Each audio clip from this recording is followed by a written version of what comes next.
from my point of view, is an absolute privilege to work with professional musicians like you guys, and to have the trust that Michael, gave us to, build these songs and help him build these songs into the releasable quality that they now are, is a blessing, and is something that Pat and I hold very close to our hearts. And some of the songs I've recorded in the past, I look back and I feel like that their writing was rushed, and the song isn't how I would rewrite them now, and so I wanted deliberately to write fewer songs better. So what has been your favourite gigs with the Michael Ward Trio? Ooh. I think the highlight for me was I was really lucky to play with we had the solar eclipse. Was that, I think, 2023 or something? We went up to Onslow and we got to play, and it was, the gig was awesome, but we got to meet the Waifs and Eskimo Joe and some bands like that, which is really cool. We got to hang out with them, and that was pretty cool. And also just the solar eclipse itself was a crazy experience, because I think in Onslow you got the 99% eclipse or whatever, so that felt like the Armageddon or something. The world was going to end when it happened. You were the recording professionals here at Artisan Studio and took Michael on to record these 2 new tracks, wonderful tracks, might I add.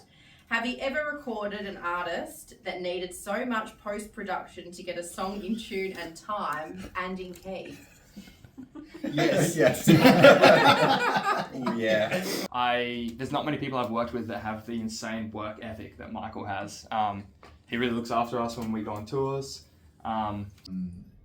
And I kind of felt like if I could get people to feel the way that I felt, and the way that I look back and feel about that moment, then that's I think a huge step, and that song will go a long way to kind of being memorable for others. But also because I think we met at a live gig, and I do a lot of live gigs, and I love the idea of like what if people are meeting at our gigs and having the same potential experience that I have with Tanika. And everybody wants to know, what did you have for breakfast?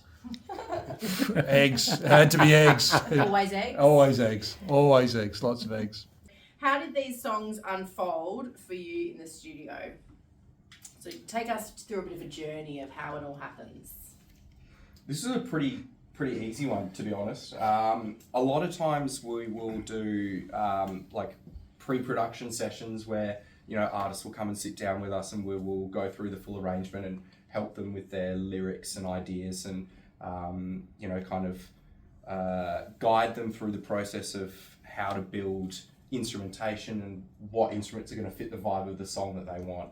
And in this case, Michael kind of had all of that stuff nutted out. He was pretty... He's been working with you guys, so been working pros, so the songs were there already, so there wasn't much that we had to do really arrangement. Well, I don't think we did anything. It was just pretty much a recording gig, mixing and stuff. So we were just fortunate that Michael kind of trusted us with our production expertise. The